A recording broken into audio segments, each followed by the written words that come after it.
What would you do if you found a wallet filled with more money than you've ever seen in your life? Would you keep it? Or would you try to find its owner? This is the story of Marcus Chen, a rideshare driver in Miami who made a choice that would change his life forever. But as you'll soon discover, nothing in this story is quite what it seems. Before we dive into Marcus's incredible journey, let us know in the comments where you're watching from. We love hearing from our viewers around the world. And if you enjoy stories that keep you on the edge of your seat, make sure to subscribe and hit that notification bell so you never miss our next story. Trust me, you won't want to miss what happens next. Now let's begin. The Miami sun was merciless that Tuesday afternoon, beating down on the asphalt like a hammer on an anvil. Heat waves shimmered off the streets, distorting the skyline of downtown Miami into a watery mirage. Marcus Chen wiped the sweat from his forehead as he sat in his 10-year-old Honda Civic, the air conditioning struggling against the Florida heat. The car smelled of air freshener, trying to mask the scent of countless passengers,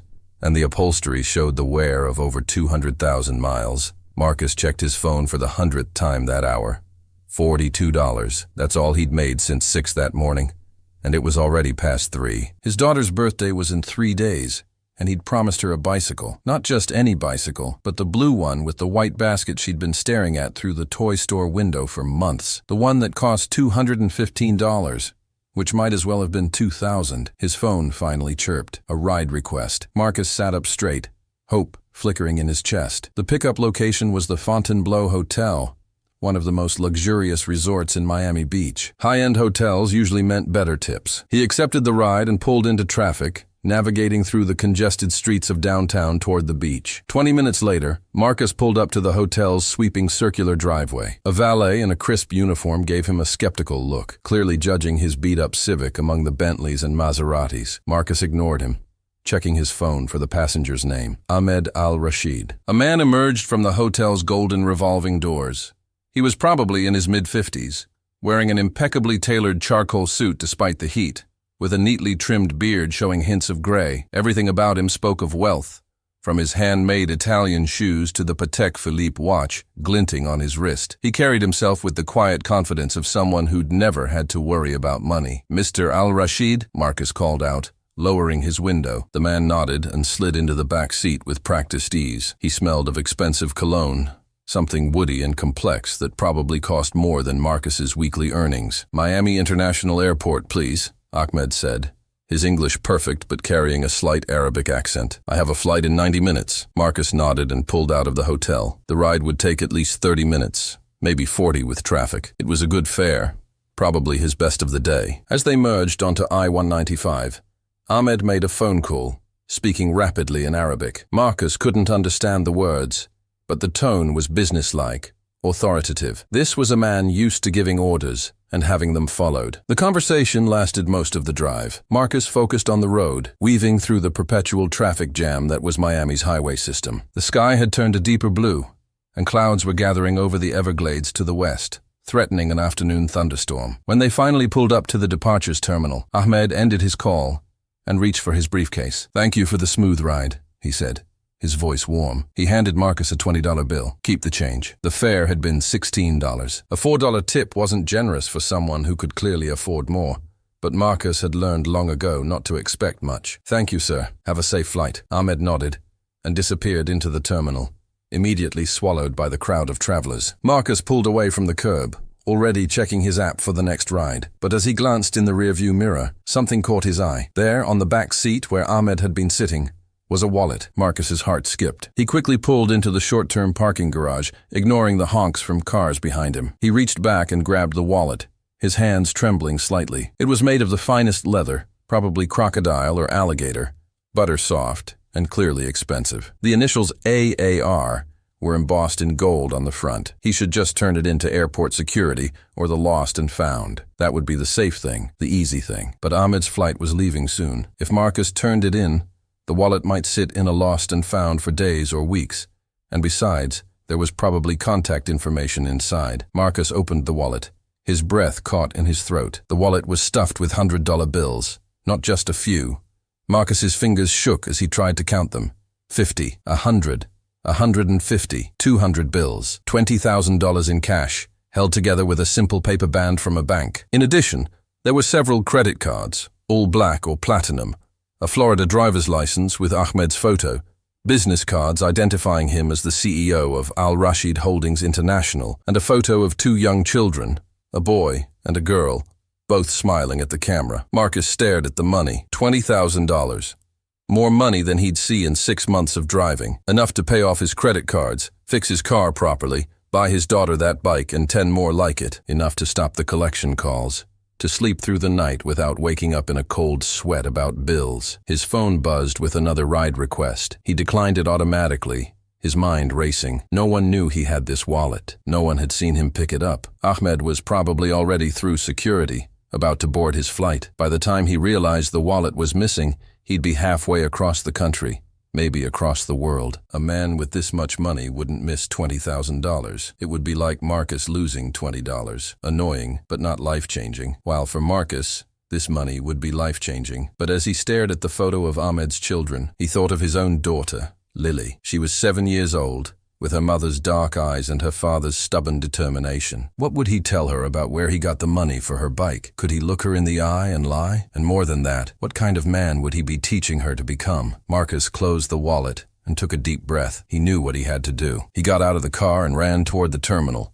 the wallet clutched in his hand. The automatic doors slid open, and he was immediately hit by the blast of air conditioning and the chaos of the airport. Travelers rushed in every direction, dragging suitcases, herding children, checking phones. The departure boards flickered with dozens of flights. Which one was Ahmed's? Marcus approached the first airline counter he saw. The agent, a young woman with her hair pulled back in a tight bun, looked up with the practiced smile of someone who'd answered the same questions 1,000 times that day. "Excuse me," Marcus said, breathless. "I need to find a passenger." "He just dropped his wallet in my car." Ahmed Al-Rashid. "He said he had a flight in 90 minutes. So it must be leaving soon." The agent's smile faltered. "I'm sorry, sir, but I can't give out passenger information. Privacy regulations." "But he left his wallet," Marcus insisted, holding it up.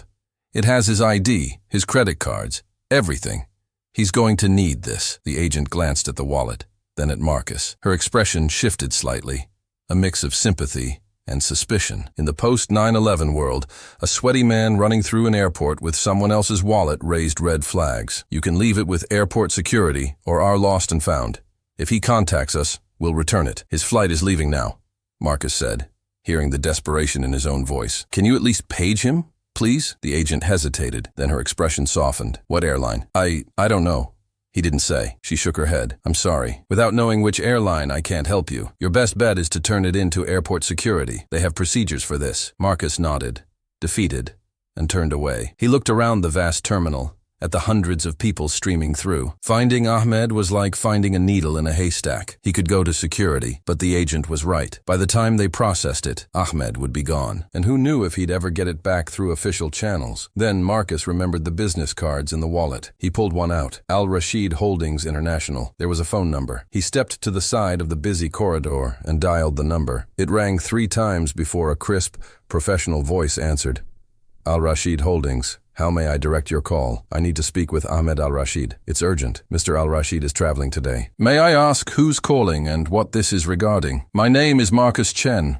I was his driver in Miami, and he left his wallet in my car. I'm at the airport now trying to return it to him before his flight leaves." There was a pause. "One moment, please." The hold music was classical. Something by Mozart. Marcus paced back and forth, checking his watch. 5 minutes passed, then 10. Finally, the receptionist came back on the line. "Mr. Chen, I've been unable to reach Mr. Al-Rashid. However, I have his itinerary. He's flying to New York on American Airlines. Flight 2447, Gate D12. The flight boards in 20 minutes. Thank you," Marcus breathed. "Thank you so much." He hung up and ran for the security checkpoint. But as he approached, he realized his mistake. He didn't have a boarding pass. There was no way they'd let him through without one. "Damn it," he muttered. He looked around wildly, then spotted an American Airlines counter. He ran to it, cutting in front of a family with 3 kids. Their protests followed him. "I need to buy a ticket," he told the agent, a middle-aged man with kind eyes. "The cheapest ticket you have. Anywhere. I need to get through security." The agent raised an eyebrow. "Sir, the cheapest ticket right now would be to Fort Lauderdale, $89. But that flight isn't for 3 hours. Marcus pulled out his wallet and grabbed his credit card. It was already maxed out, but maybe, just maybe, it would go through one more time. "That's fine. I just need to get through security. The agent processed the purchase, and Marcus held his breath. The machine beeped, thinking. Then finally, it approved. Marcus nearly collapsed with relief. Here's your boarding pass, the agent said, handing over the printed ticket.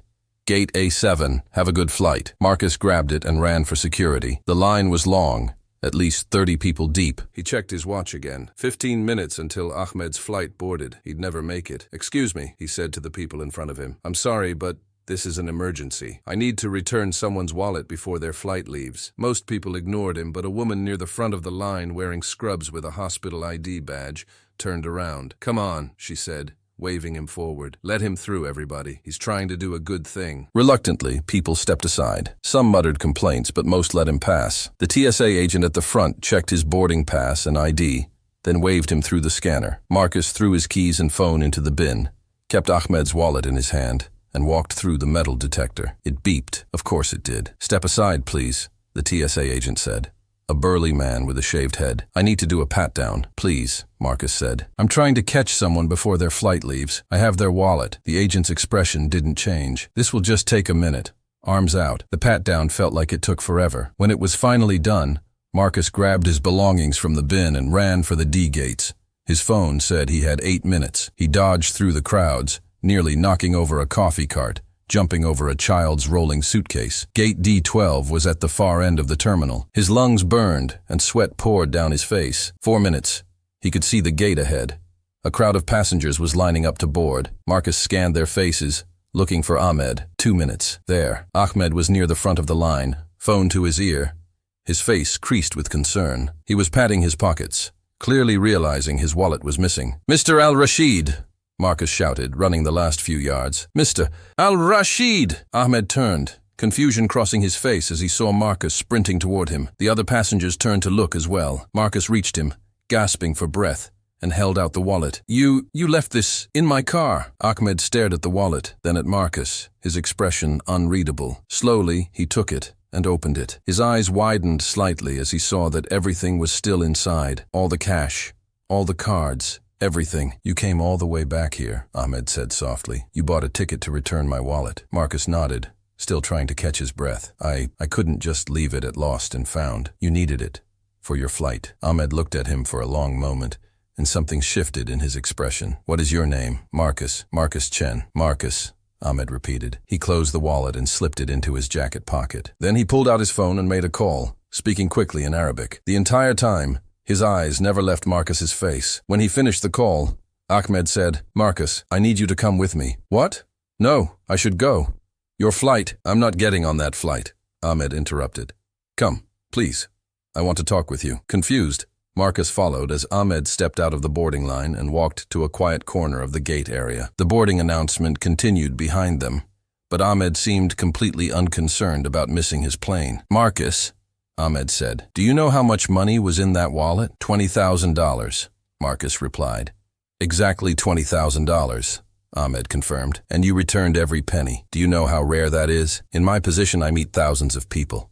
Business partners, investors, employees, and I have learned that most people, when faced with the choice between doing what is right and doing what is profitable, will choose profit, especially when they think no one is watching. Marcus shifted uncomfortably. I just did what anyone would do. No, Ahmed said firmly. That is not what anyone would do. That is what you would do. And that tells me something important about your character. He paused. Marcus, may I ask you a personal question? What do you do for a living? I drive for a rideshare company. It's just temporary until I can find something better. I used to work in IT, but I was laid off 2 years ago. The job market has been tough, and I have a daughter to support. Ahmed nodded slowly. And $20,000 would have changed your life. It wasn't a question, but Marcus answered anyway. Yes, it would have. But you returned it anyway. It wasn't mine to keep. Ahmed smiled, the first real smile Marcus had seen on his face. I am going to tell you something, Marcus. Something that may upset you. That wallet, I left it in your car on purpose. Marcus felt the world tilt. What? I left it intentionally, Ahmed repeated. I do this sometimes, with different drivers in different cities. It is a test of character. You see, I built my company from nothing. 40 years ago, I came to America with $500 and a dream. Now I have offices in 30 countries and 2,000 employees. And the most important thing I have learned is this: skills can be taught but character cannot. When I hire people for important positions in my company, I need to know who they are when no one is watching. Marcus felt anger rising in his chest. You tested me. You let me think I had found your wallet. Let me run through this airport like a crazy person. Made me buy a ticket I can't afford. All as some kind of test. Yes, Ahmed said simply, and you passed. Brilliantly. Not only did you return the wallet, but you went to extraordinary lengths to return it quickly. At personal cost. You could have mailed it to my company. You could have turned it into security. You could have kept it. But instead, you did the difficult thing, the right thing, without hesitation. He pulled out his phone again. Marcus, I need someone I can trust absolutely. Someone to oversee the operations of my new Miami office. I need someone with integrity, with problem-solving skills, with determination. I believe that someone is you. Marcus laughed, but it came out bitter. You don't know anything about me. You don't know my qualifications, my experience. I know you are honest, Ahmed interrupted. I know you are determined. I know you are resourceful. You tracked down my company's number, called my office, navigated an airport, and found me in less than 30 minutes. Those are exactly the qualities I need. As for technical skills, those can be taught, but I cannot teach someone to be honest. Either they are, or they are not. You are. What exactly are you offering? Marcus asked, his heart pounding. A position as operations manager for Al-Rashid Holdings Miami office. We are opening it next month. The salary would be $120,000 per year, with full benefits, retirement plan, and performance bonuses. I would also reimburse you for that plane ticket you bought today. Ahmed extended his hand. What do you say, Marcus? Marcus stared at the outstretched hand. This couldn't be real. Things like this didn't happen to people like him. Why? He whispered. Why me? Because in my 40 years of business, I have learned that trust is the most valuable currency in the world, Ahmed said, and you have shown me that you can be trusted. That is worth far more than any resume or degree. Marcus thought about his daughter, about the bicycle she wanted, about the bills piling up on his kitchen counter, about the nights he'd laid awake wondering how he'd make it through another month. He thought about the choice he'd made in that parking garage, the moment when he decided to do the right thing even though it would have been so easy to do the wrong thing. He reached out and shook Ahmed's hand. I say yes, thank you. I don't even know what to say. Thank you. Ahmed smiled warmly. You already said everything you needed to say when you ran through this airport to return a stranger's wallet. That spoke louder than words ever could. He glanced at his watch. I have missed my flight, which is fine. I will take the next one. But first, let us go get some coffee, and we can discuss the details of your new position. I want you to start in 2 weeks. Will that work for you? Yes, Marcus said, his voice shaking. Yes, absolutely. As they walked toward the coffee shop, Marcus pulled out his phone. He had a text from Lily. Daddy, when are you coming home? I miss you. He typed back. Soon, sweetheart. And Daddy has some very good news. Ahmed noticed him smiling at his phone. Your daughter? Yes. She's 7. She wants a bicycle for her birthday. Then you should get her a bicycle, Ahmed said. And Marcus, get her the best one you can find. Your daughter's father is a man of integrity. She should have the best. Marcus nodded, unable to speak past the lump in his throat. As they sat down at the coffee shop, as Ahmed began explaining the details of the Miami office and what Marcus's responsibilities would be, Marcus found himself thinking about choices, about how one decision, one moment of integrity, could change everything. He'd woken up that morning worried about making $40 in a day. He would go to sleep that night with a career, with security, with a future, all because he'd made the right choice when it would have been so easy to make the wrong one. Later, as Marcus drove home in his beat-up Honda Civic, the afternoon sun now setting over the Everglades and painting the sky in shades of orange and pink, he thought about the test Ahmed had given him. He'd been angry at first, feeling manipulated, but now, as the reality of what had happened began to sink in, he understood. Life tests us every day. Every choice we make is a test of who we are. And in that parking garage, when no one was watching, when it would have been so easy to pocket that money and drive away, Marcus had been tested and had chosen to be the person he wanted to be. His phone rang. It was Ahmed. Marcus, I forgot to mention something. Tomorrow, come to the Fontainebleau Hotel at 10 in the morning. Ask for me at the front desk. I want to introduce you to my management team via video call. Also, I am having my attorney draw up your employment contract. We will make this official. I'll be there, Marcus promised. Oh, and Marcus, one more thing. I did some research on you while we were having coffee. I saw that you used to work in IT systems management. That is exactly the background I need for this position. You are not just honest. You are also qualified. I want you to know that. This is not charity. This is business. You earned this position." After he hung up, Marcus allowed himself a moment of pure joy. He whooped, banging his hands on the steering wheel. A driver in the next lane looked at him like he was crazy, but Marcus didn't care. When he got home to his small apartment in a modest neighborhood west of downtown, Lily ran to meet him at the door, her pigtails bouncing. "Daddy!" she squealed, throwing her arms around his waist. He picked her up and spun her around, making her laugh. "Guess what, princess?" "What?" "We're going to get you that bicycle. The blue one with the white basket." Her eyes went wide. "Really? Really, really?" "Really, really. And you know what else? Daddy got a new job today. A really good job. Things are going to be different now. Better." Lily hugged him tight. "You're the best daddy in the whole world." Marcus held her close, thinking about Ahmed's test, about the choice he'd made, about how close he'd come to making a different choice. "I try to be," he said softly. "I really try to be." That night, after Lily was asleep, Marcus sat on his small balcony, looking out over the city lights of Miami. Somewhere out there, Ahmed was probably on a plane now, flying to New York or Dubai or London or wherever his business empire needed him. And somewhere in one of those offices, in one of those 30 countries, there would soon be a place for Marcus, a place he'd earned not through connections or luck, but through character. He thought about all the times he'd been tempted to cut corners, to do the easy thing instead of the right thing. Every small choice, he realized, was preparation for the big choices. All those times he'd returned too much change to a cashier. All those times he'd owned up to mistakes at work even when he could have blamed someone else. All those times he'd taught Lily that honesty mattered more than convenience. Those moments had shaped him into the person who could make the right choice in that parking garage. His phone buzzed. A message from Ahmed. "Sleep well, Marcus. Tomorrow, your new life begins." Marcus smiled and typed back, "Thank you for the opportunity. I won't let you down." The response came quickly. "I know you won't. That is why I chose you." 3 days later, on Lily's birthday, Marcus took her to the toy store. She ran straight to the window, pressing her nose against the glass to stare at the blue bicycle with the white basket. But Marcus steered her past it, to the back of the store where the premium bicycles were kept. "Daddy, my bike is over there," Lily protested, pointing. "I know, princess, but I think we should look at these too." The bikes in the back were higher quality, with better gears, stronger frames, and more features. Marcus picked out a beautiful blue bicycle with a white basket, similar to the one Lily had been admiring, but much better made. It cost $350, more than he would have ever considered spending before. "This one," he said. "This is the one we're getting." Lily's mouth dropped open. "But Daddy, it's so expensive." "You deserve the best," Marcus said, echoing Ahmed's words.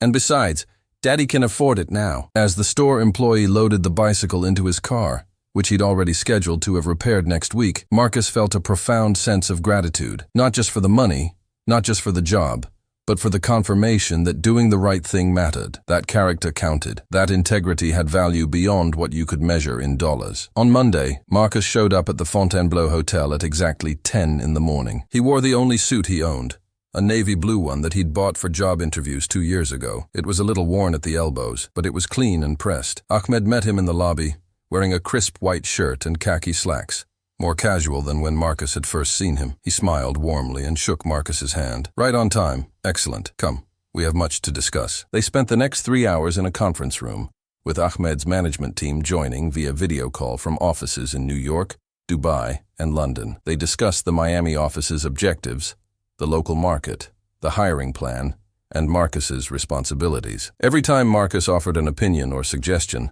Ahmed listened carefully, often nodding in approval. By the time the calls were over, Marcus's head was spinning with information, but he was also energized. This was real. This was happening. He was going to lead a team, oversee operations, make decisions that would impact people's livelihoods. It was terrifying and exhilarating at the same time. As they were wrapping up, Ahmed's attorney arrived with the employment contract. Marcus read through it carefully. Everything Ahmed had promised was there: the salary, the benefits, the start date, the performance bonus structure. At the bottom was a line for his signature. "Before you sign," Ahmed said, "I want to tell you why I really do this test, why I leave wallets in cars." Marcus looked up from the contract. 30 years ago, Ahmed continued, "I was where you are now, struggling, barely making ends meet. I had started my company, but it was failing. I was on the verge of bankruptcy. One day, I was in New York, and I found a wallet on the subway. It had $5,000 in it. $5,000. That would have saved my company. It would have made all my problems go away." Ahmed paused, his eyes distant with the memory. But I returned it. I tracked down the owner and gave it back. Do you know what he did? He gave me a business card and told me to call him if I ever needed anything. I thought it was just politeness, something people say. But 6 months later, when my company was about to collapse, when I had nowhere else to turn, I called that number. He helped you, Marcus said. He invested in my company. $200,000? It saved me. More than that, he became my mentor, my friend. He taught me how to build a real business, not just a struggling startup. And he told me something I have never forgotten. He said, "Character is destiny. How a man acts when he thinks no one is watching will determine where he ends up in life." Ahmed smiled. That man passed away 5 years ago, but I made a promise to him that I would pay his kindness forward, that I would look for people like you, people with integrity, and give them the same chance he gave me. So you see, Marcus, this is not just about you. This is about creating a chain of good, a legacy of doing the right thing. And someday when you are successful, I hope you will do the same for someone else. Marcus felt tears prickling his eyes. He picked up the pen and signed the contract. "I will," he promised. "I absolutely will." As Marcus walked out of the hotel that day, the Miami sun bright overhead, and a light breeze coming off the ocean, he felt like a different person than the one who had pulled up to this same hotel just days ago. Not because of the money or the job, but because of what he'd learned about himself. He'd always wondered if he would make the right choice when it really mattered. Now he knew. And as he drove home, past the toy store where he'd bought Lily's bicycle, past the apartments where his neighbors struggled just like he had struggled, past the places that had been the backdrop of his hardship, Marcus made a promise to himself. He would remember this feeling. He would remember what it was like to be tested and to pass. And when his own time came to test someone else's character, he would do exactly what Ahmed had done, because in the end, that's what character is. Not just making the right choice yourself, but inspiring others to make the right choice too, creating a ripple effect of integrity that spreads outward, touching more lives than you could ever count. Marcus Chen had returned a wallet, but what he'd really done was invest in his own character.